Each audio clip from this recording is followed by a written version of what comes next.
Coming up, keeping goats safe the Great Pyrenees way. This New Zealand Huntaway herds deer with his voice. And Mike sniffs out if it's real or fake.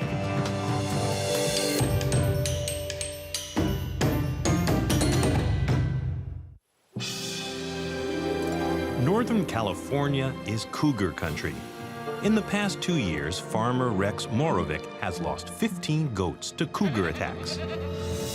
At this time of year, cougars are fattening up for winter. These goats need a guardian angel. Heavenly Angel is an 18-month-old Great Pyrenees. She and her guarding partner, Marshall, used to guard sheep together. Angel and Marshall lost their jobs and home when their owner could no longer keep them. Angel has had a particularly rough year. This job would give them both a second chance. What a good dog. What a good dog. Debbie Carpatus is the head of the rescue organization that saved Angel and Marshall. Angel was abused, she was mistreated, she was not loved.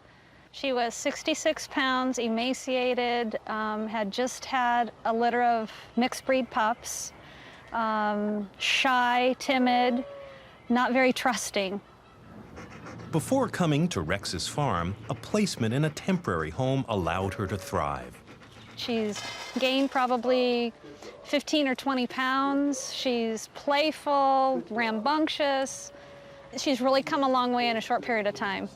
Now, Debbie's goal is to find a permanent placement where Angel and Marshall can do the work they were born to do, guard livestock. So what you're going to do is you're going to pick up her feet, Okay. and you're going to pinch the skin in between her toes. We test the dogs. We pinch their sides, we poke them in the ribs, we pull their tails, we pinch between their toes, because if a goat is going to headbutt them or run into them accidentally, we don't need the dogs attacking the livestock out of pain. She doesn't even seem to be minding that. She doesn't care. Livestock guardian dogs protect their flock because they see them as their family. But Angel and Marshall grew up with sheep as their family. Adapting to goats may prove too challenging. If the dogs don't succeed, they won't stay with Rex, and Debbie will need to find another placement. They need to be where they could sniff each other, get used to the sounds of the goats, the feeding schedule, all of the interactions that happen around the goats, and only taken out of that pen when they're on a leash, so then they can be corrected for bad behavior. Rex learned the hard way why the dog's introduction to the goats must be gradual. I was unaware that I was supposed to keep them on a leash for at least 2 weeks. And I came out, opened the gate. Marshall was fine. Angel took off like a shot and was right after those goats. The goats freaked, took off running, and the dog was having a heyday until Marshall came to the goats' rescue. When Marshall came to the goats' rescue, Angel quickly stopped. Lesson learned. Rex makes sure his son Tim has a grip on things before taking Angel out. They're pretty wild, Tim. They're pretty wild. Okay. Okay, remember, wrap this around your hand twice. Okay, I got it. We encourage the dogs to drink from the goat's water so that they get the taste, the flavor, the smell of the goats. They get used to the scent of the goats, and the goats get used to them. Although most Great Pyrenees have guarding in their blood, they're not all suited to the job. Unlike sheep, these goats try to play with the dogs and will even headbutt them. Angel and Marshall have to learn to move away without retaliating or joining the game. It's decision day for Angel and Marshall. This afternoon, they'll be let off their leads. To be effective guard dogs, the pair must believe these goats are their herd and the area within the fence their territory. They learn to mark the boundaries. The scent marks will be the first line of protection against cougars. That's it. Check your territory, Angel. Check your territory. The Great Pyrenees originated in the Pyrenees Mountains that separate France from Spain. In the south of France, they guarded castles for the nobility and flocks for the peasants. Although the dogs are known for their strength and keen hearing, their essential traits are confidence, fearlessness, and willingness to protect the flock at any cost. a single dog is vulnerable to a cougar attack, but a pair can better defend the herd. Cougar season is upon them, so Rex is anxious for the dogs to be part of the goat family. Then I can start integrating them into where this is your job, dogs. Take care of these. Take the pressure off of my head, watching for the cougars and the bears and all of the other coyotes and varmints that I don't want to be eating my livestock.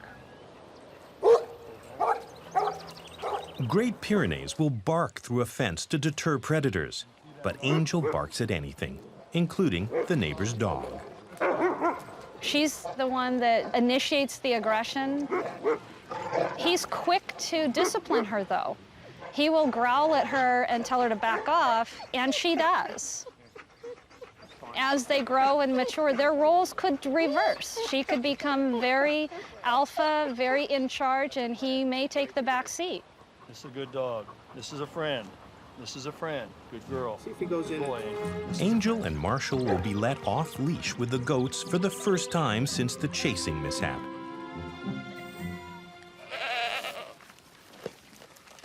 After 4 weeks of acclimatization, it's time to see if Angel will be a guardian with a job for life or a homeless goat chaser.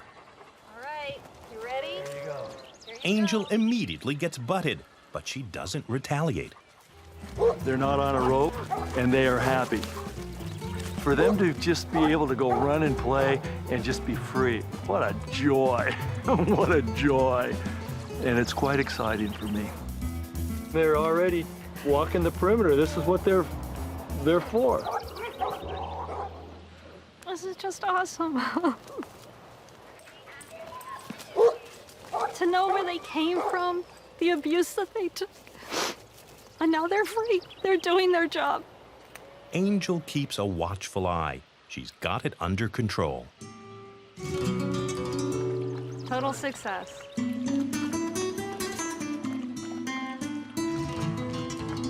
Or does she?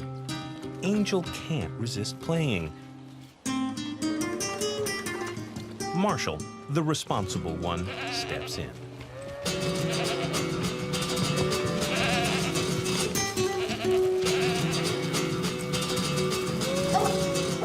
I am worried that Angel's going to continue this behavior, but not as worried as I would be if she had been barking, nipping at the heels, being aggressive towards the goats. Marshall took care of it. There might be some instances, but I don't think that it'll progress. Still, Angel can't be trusted alone with the goats just yet. She needs some more guidance. She can play with Marshall, she can't play with the goats, and she needs to understand that. Marshall is allowed to roam free, but Angel's still on probation. Good dog. That's it. Good girl. But Debbie and Rex are confident that in a few more weeks, Angel will help Marshall protect the new herd from cougars, bears, and other predators. It's gonna work. I have no doubt that it'll work. You know, these dogs are gonna succeed.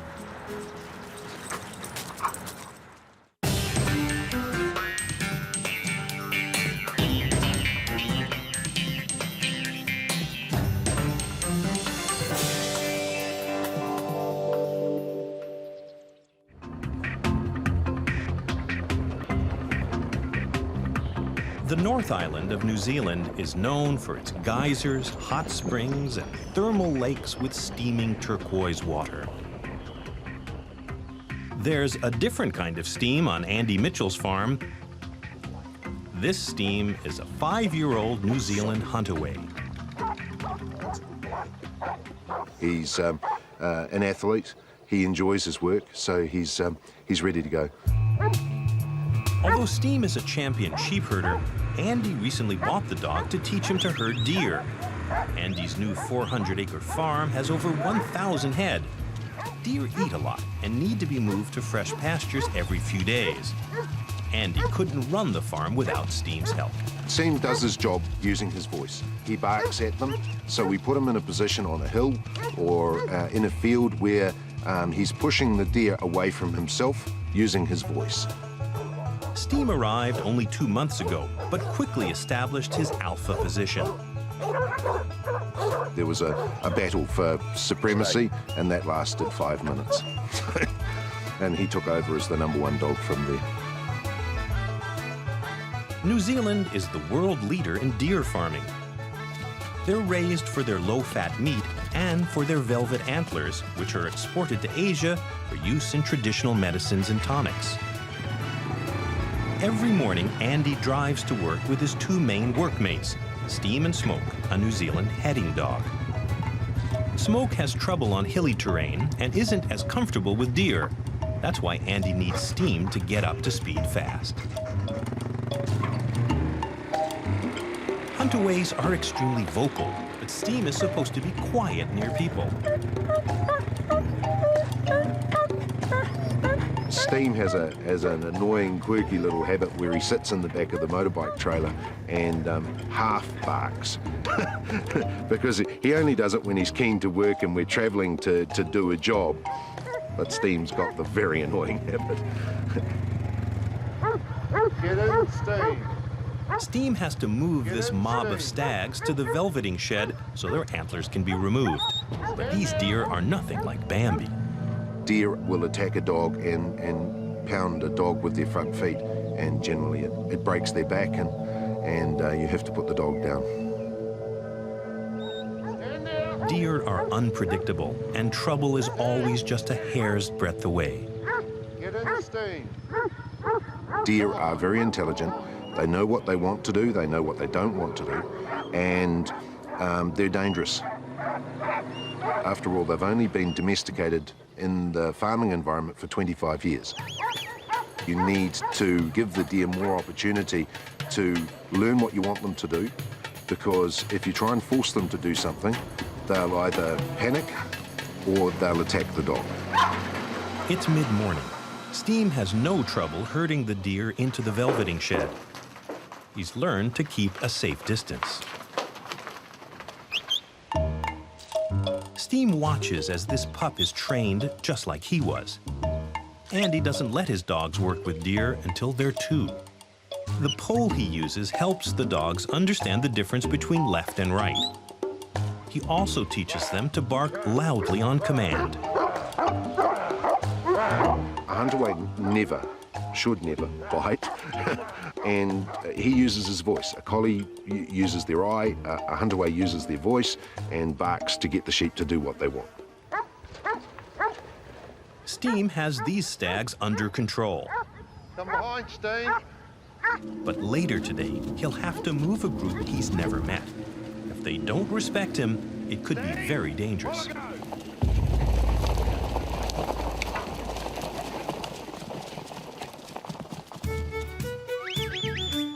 The Huntaway is a 100-year-old breed created for its stamina and loud bark.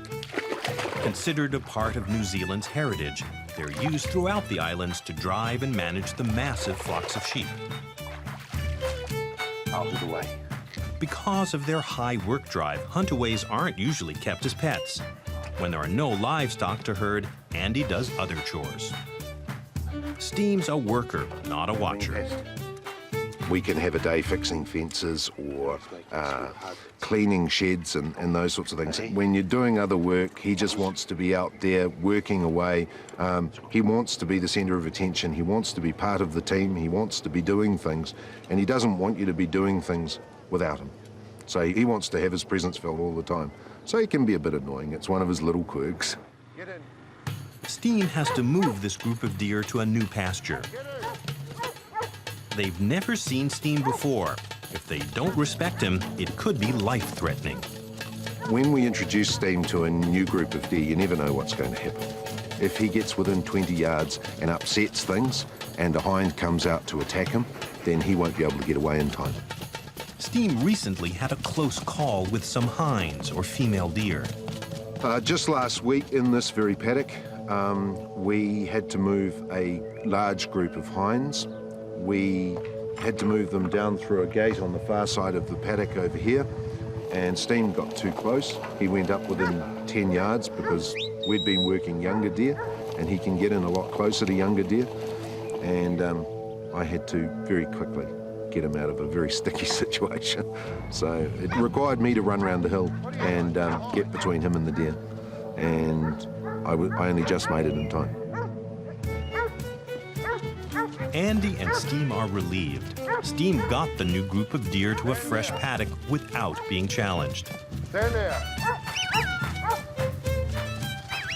Steam works from 7 in the morning until 6 at night. At the end of the working day, Steam he's tired, but if I asked him to do more, he would certainly do more. He's the #1 member of the team, and he does more work than I do. I just ask him to do work, and when I ask, he does it. So, you know, he's fantastic with that. He's a working dog, and he wants to work. That's his life, my life as well. So Steam's stuck with me for the rest of his life.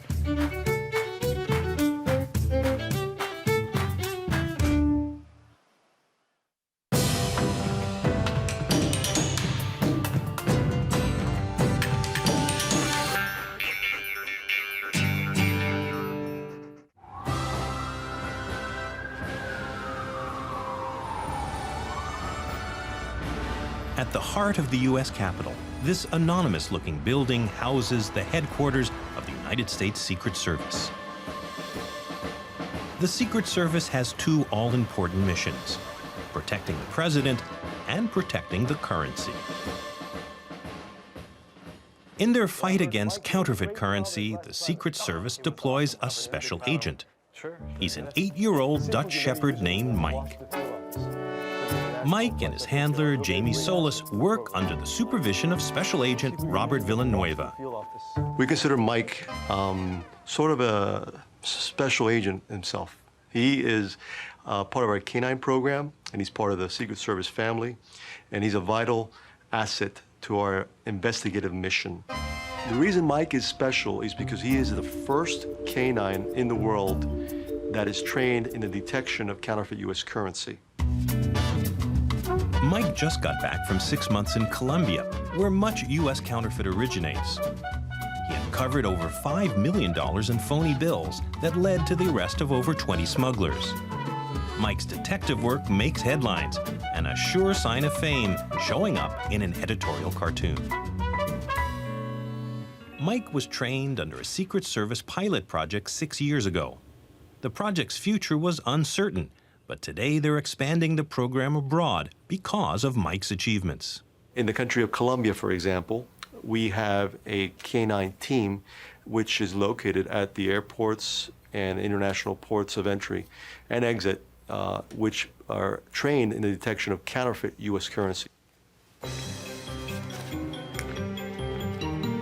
In this training exercise to test Mike's ability, a Secret Service agent places a few counterfeit bills in a plastic envelope, hides it inside a book, and puts the book into a briefcase. The agent then stows the briefcase in a cabinet. Will Mike detect the bills through all these layers?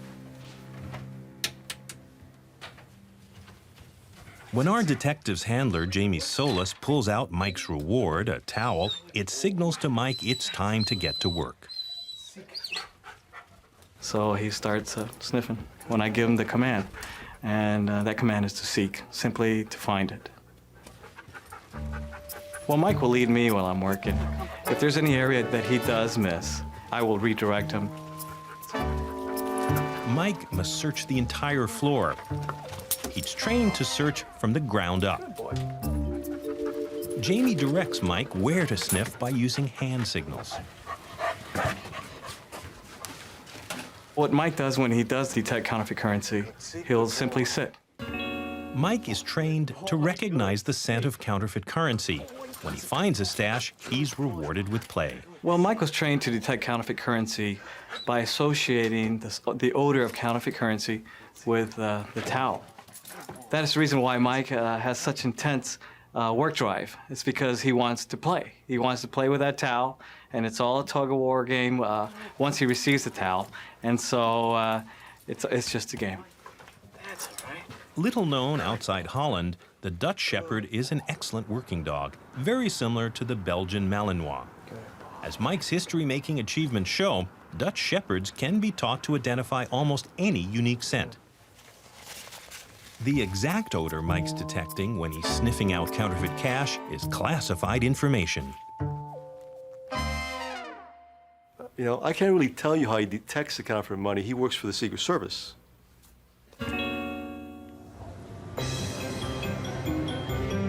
Today, the Secret Service is sending Mike out onto the National Mall. A tourist has smuggled a large amount of counterfeit currency into the capital. Tracking the culprit down is a job for Mike and Jamie. Well, when Mike and I are conducting actual searches in the field, it's an adrenaline rush. I know he's working, and when he does respond, I know it's going to be an actual case. Mike plays it cool. These tourists have no idea he's eliminating them as suspects. When we're working with the public, we don't want to have an aggressive dog. We don't want to hurt anyone. He'll sniff the bags. That's all we want to see is a response, positive response. Mike will simply sit. Good, good, sit.